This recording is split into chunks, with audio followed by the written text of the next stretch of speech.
Hola chicas, ¿cómo les va? Bienvenidos Hola, aquí a estamos. este capítulo de Cafeteando por el Mundo. Hoy tenemos un tema bien interesante de los tiempos de crisis y hoy vamos a hablar de la repatriación, de la mudanza, de volver a otro país que no es el tuyo y cuál es todo el proceso que sufrimos, cuál es el estrés que mantenemos y cómo lo vemos nosotros desde nuestra vida de expatriada. Pero tengo una frase que es muy cierta en esta vida de expatriada. Tú decides si ves la vida como una tragedia o como una oportunidad. Así que yo creo que a entrar en tema, porque esto es una oportunidad que te da la vida o realmente es una tragedia también.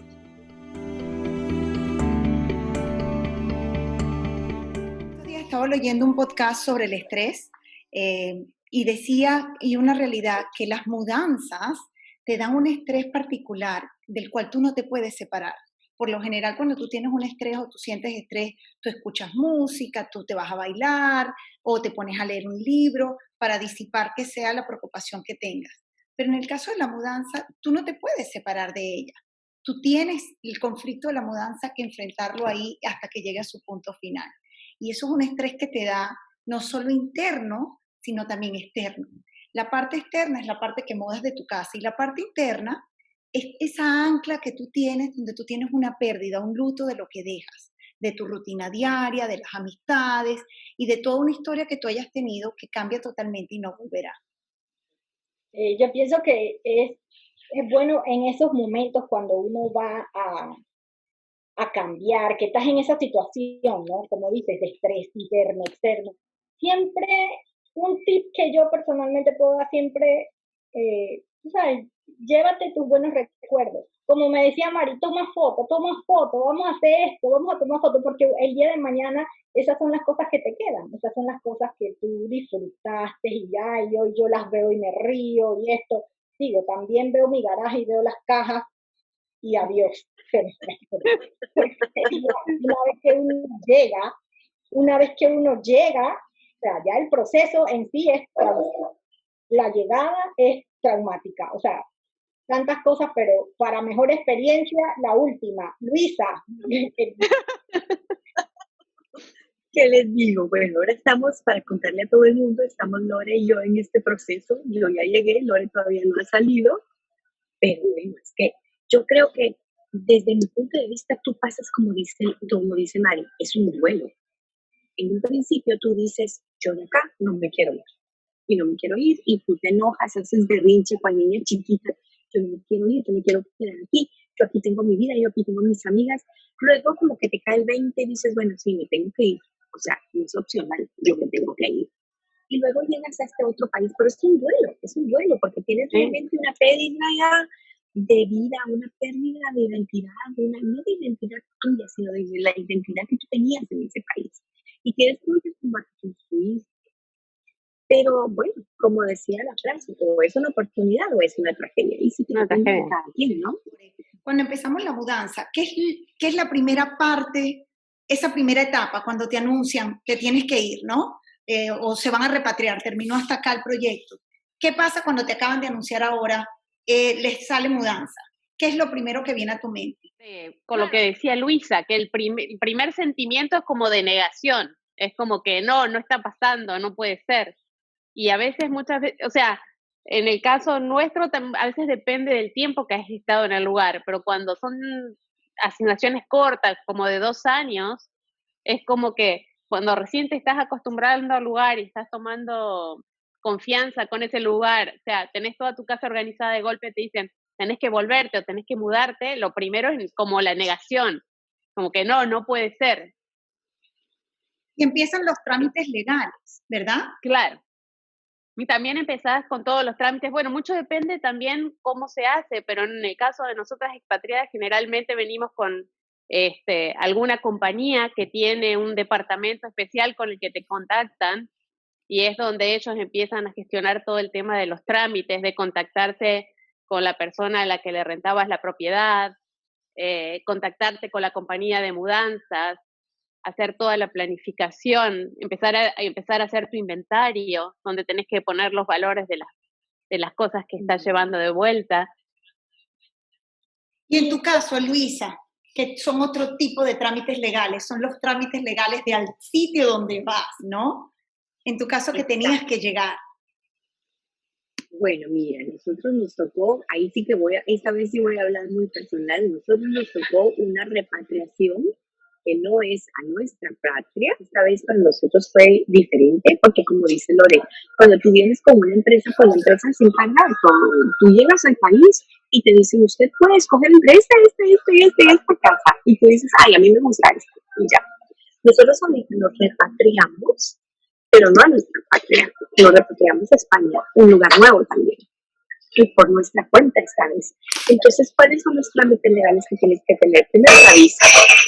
Y para hacer la visa, o sea, si algo puedo recomendar yo a toda la gente que se está moviendo alrededor del mundo es, tienes que tener todos tus certificados de nacimiento, de matrimonio, todos los papeles legales de tu país, del país donde has estado, tus antecedentes penales, tus antecedentes policíacos, todo al día.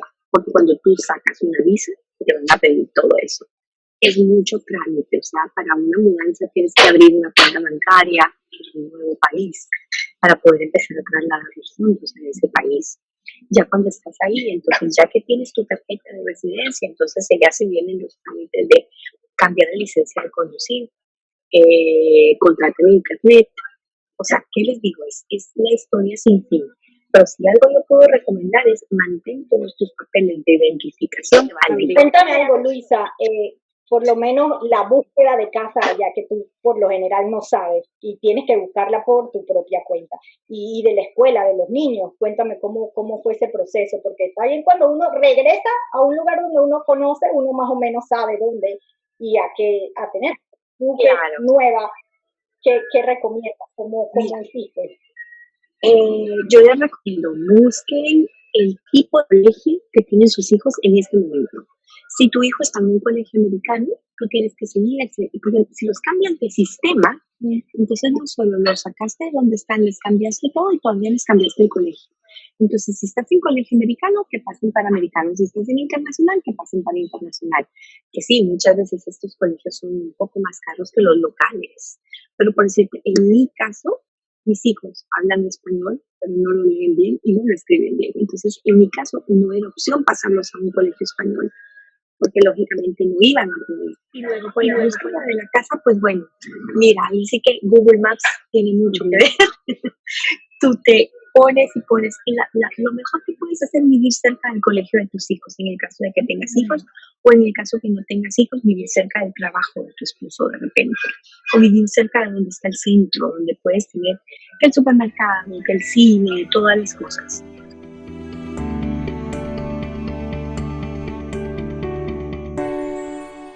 Tú lo que tienes que tener, creo yo, es la mente abierta, porque cuando yo estaba, por decirte, te voy a dar un ejemplo, en Filipinas, con una casa enorme, a mí me sobraba espacio y yo podía acumular lo que yo quería. Llego a Corea, todo chiquita, pero muy cómodo. Llego a España, puedo decir que todo como muy viejo. Entonces, tú lo que tienes que tener es una mentalidad totalmente abierta, porque si no, esto te mata. O sea, es que esto te mata. Y que es muy cierto. O sea, tus cosas llegan después, tú te tienes que acomodar, pero lo que realmente es importante en tu vida va en ese avión contigo. Sí. O sea, van 3, 4 cosas de valor en una maleta, ropa y tu familia.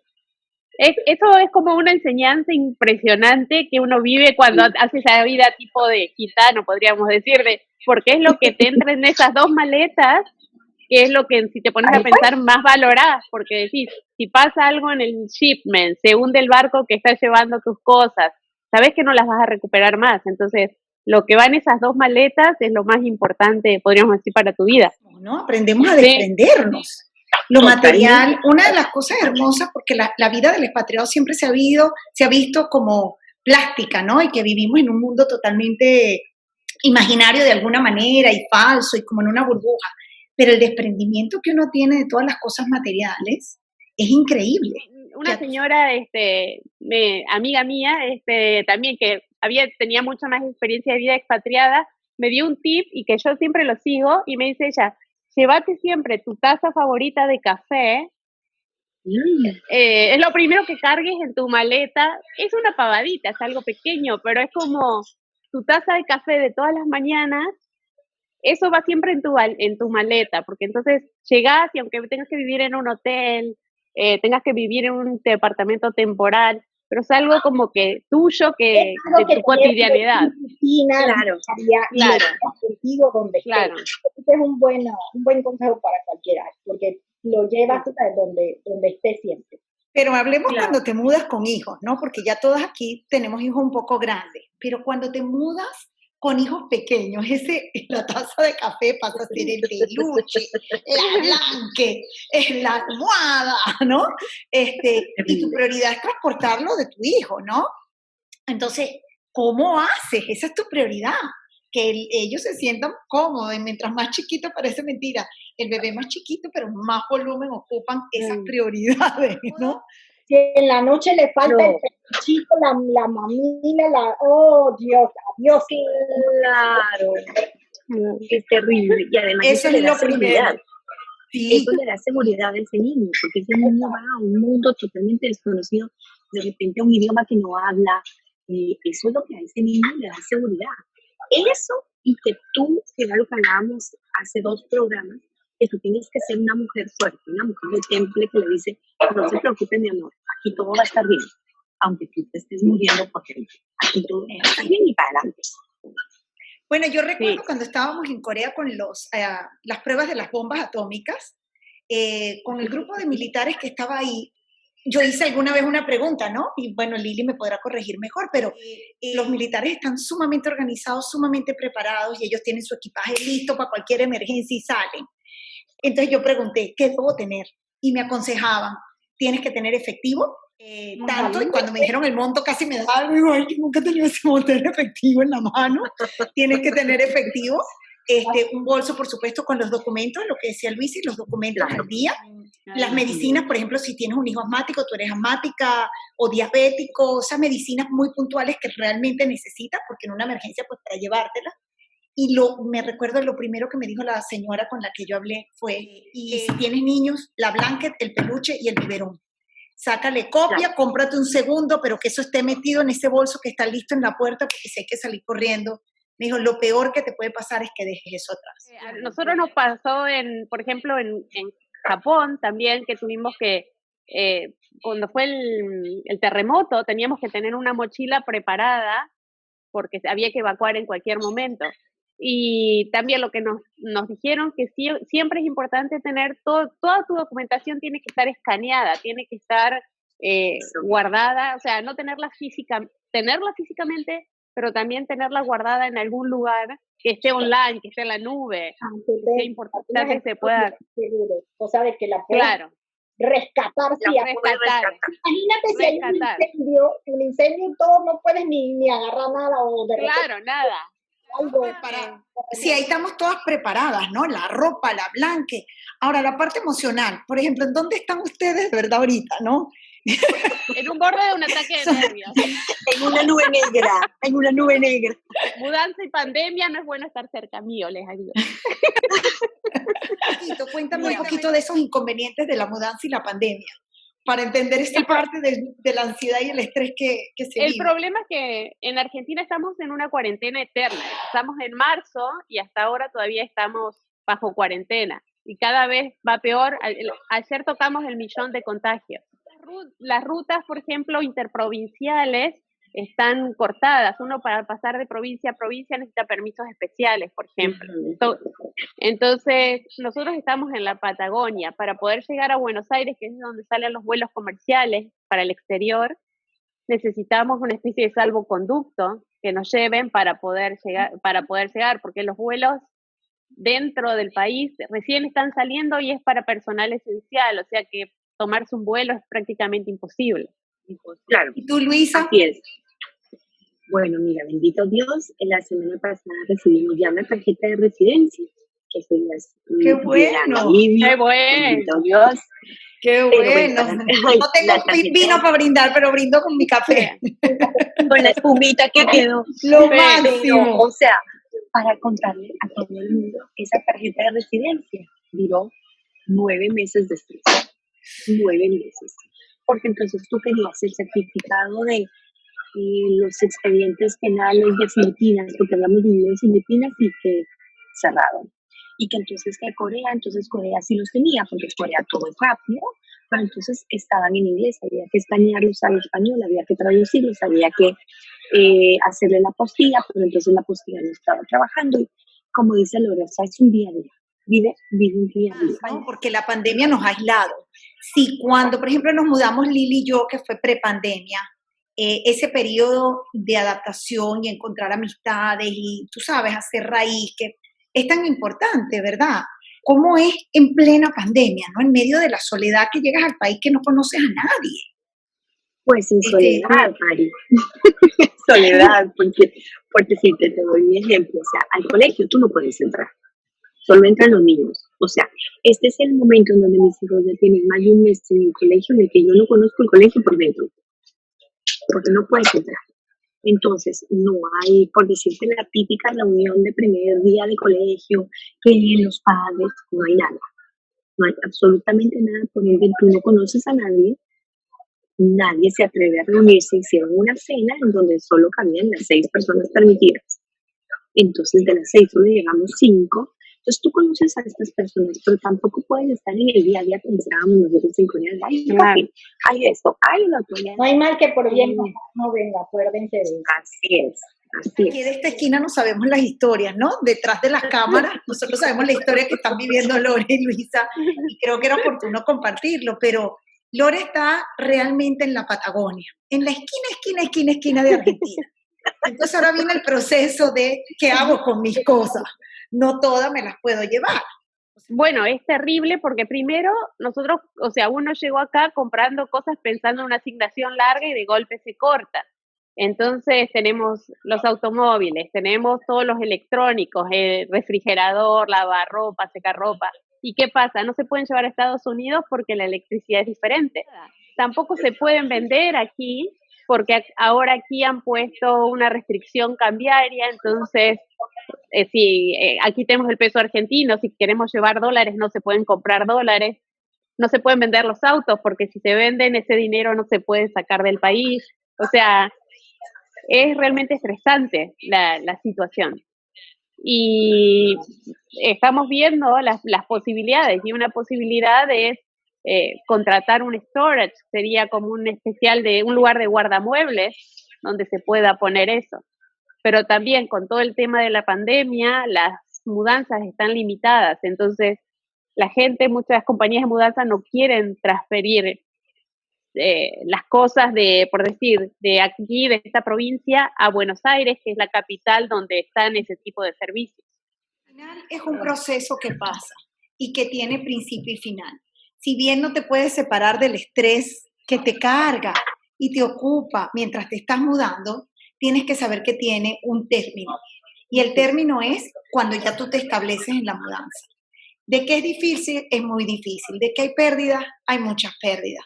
Pero de que también cada puerta nueva abierta te trae nuevas aventuras, nuevas experiencias, nuevas personas que conocer, que te llenan la vida, es una realidad.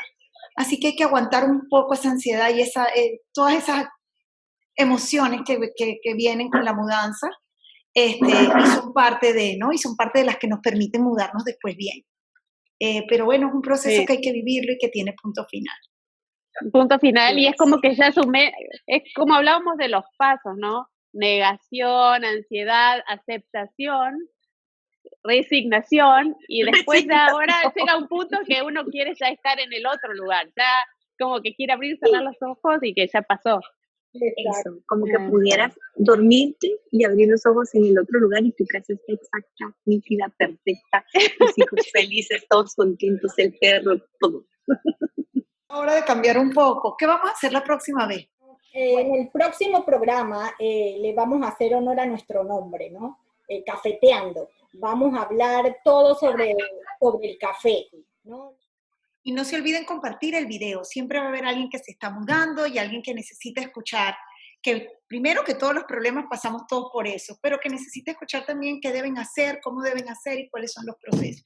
Y no se olviden de darle like y de suscribirse. Y seguirnos en Instagram o en Facebook. Chao. Chao.